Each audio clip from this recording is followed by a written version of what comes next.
Welcome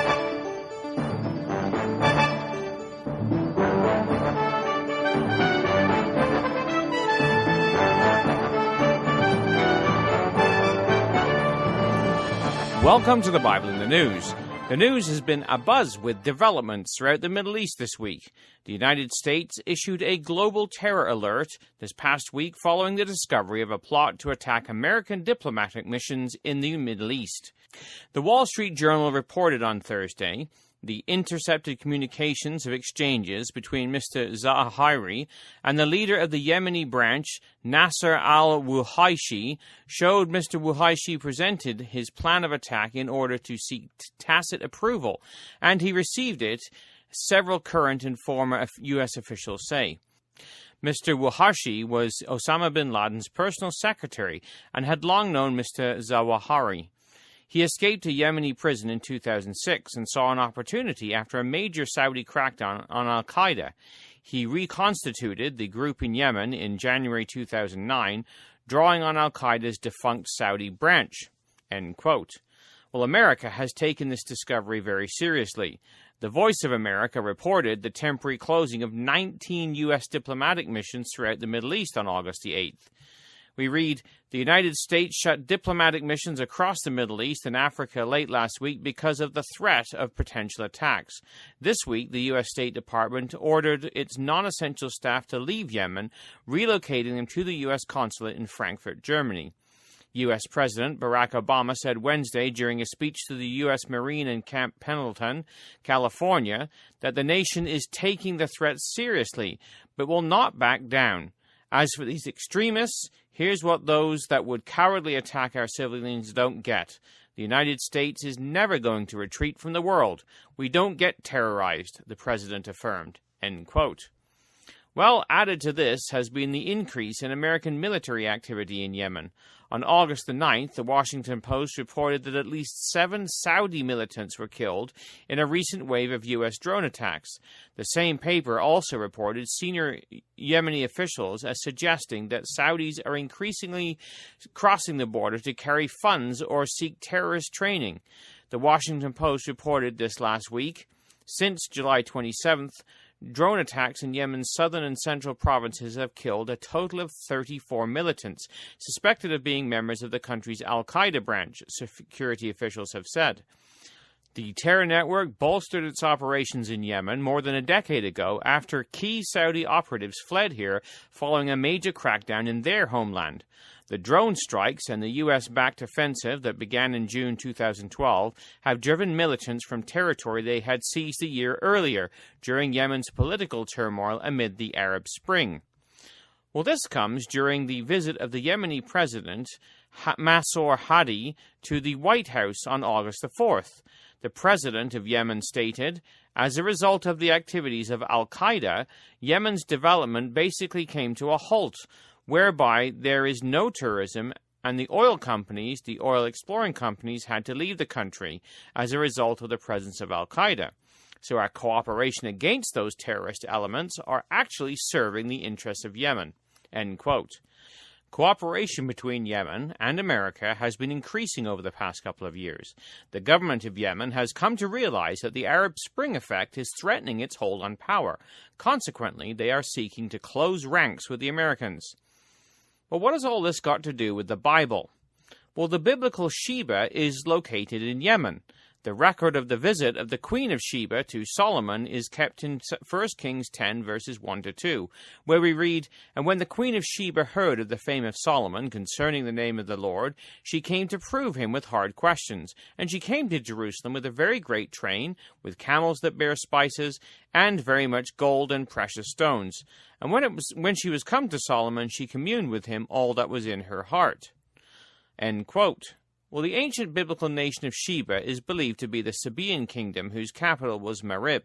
The great irrigation dams built for the spice industry are still visible today, and stand as archaeological proof of the ancient civilization recorded in the Bible, but also in ancient history by Herodotus and Josephus.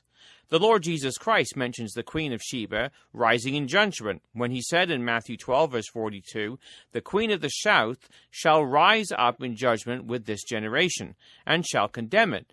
For she came from the uttermost parts of the earth to hear the wisdom of Solomon, and behold, a greater than Solomon is here. Well, Yemen is described in latter-day prophecies. The mention of the Queen of Sheba, or the Queen of the South, by the Lord Jesus Christ ties Yemen with the power of the South mentioned by Daniel as being in the area at the time of the end. We read in Daniel 11, verse 40, "At the time of the end shall the king of the South push at him," Turkey, "and the king of the north shall come against him like a whirlwind, with chariots and horsemen and many ships, and he shall enter into the countries and shall overflow and pass over." Well, not only this, but Ezekiel mentions the ancient nation of Sheba as forming part of the southern alliance that protests Gog's invasion. When we read in Ezekiel 38, verse 13, "Sheba and Dedan and the merchants of Tarshish, with all the young lions thereof, shall say unto thee, Art thou come to take a spoil? Hast thou gathered thy company to take a prey, to carry away silver and gold, to take away cattle and goods, to take a great spoil?" So from these prophecies, we learn that Yemen has to be allied with Dedan, or Saudi Arabia, and to the merchants of Tarshish, which we have seen before are powers of Britain, the United States, and their allies. For more information on this, see the recent Bible magazine, Volume 26, Number 1, or older issues such as Volume 24, Number 3, or 20, Number 3, still available online, and the Bible in the News entitled Operation Eager Lion, dated June 28th. The fact that Yemen and American presidents are meeting are signs that the alliances spoken of in the Bible are coming into place. Even though the radical Muslim forces in the Middle East would like to see America thrust out, the Bible has a different plan in mind. We must remember the words of Nebuchadnezzar, who came to understand that this matter is by the decree of the watchers, and the demand by the word of the holy ones, to the intent that the living may know that the Most High ruleth in the kingdom of men, and giveth it to whomsoever he will, and setteth up over it the basest of men. Daniel chapter 4 and verse 17. The drone strikes that America has been making in Yemen have caught the attention of the media. But this week, Israel has also been busy over the Egyptian border. The Times of Israel reported at least 5 Islamic militants were killed last night in an Israeli drone strike in the Egyptian Sinai, near the Israeli-Egyptian border. The unprecedented attack marks the first time Israeli forces have operated against a target inside Egypt since the two countries signed a peace treaty in 1979. Egyptian security sources confirmed the attack was coordinated in advance with Cairo. What is interesting is Israel and the interim government in Egypt are working together. The Israel Times continues, "Last night attacks coincide with the ongoing campaign by the Egyptian army against Islamic gunmen in the Sinai. At least 60 militants have been reportedly killed in the last month. Egypt has beefed up its forces in the area, including the deployment of assault helicopters." Citing widening terrorist operations in recent times, the Egyptian army said it was conducting an intensified campaign in Sinai in coordination with the Interior Ministry to crack down on militants who threaten Egyptian national security. End quote.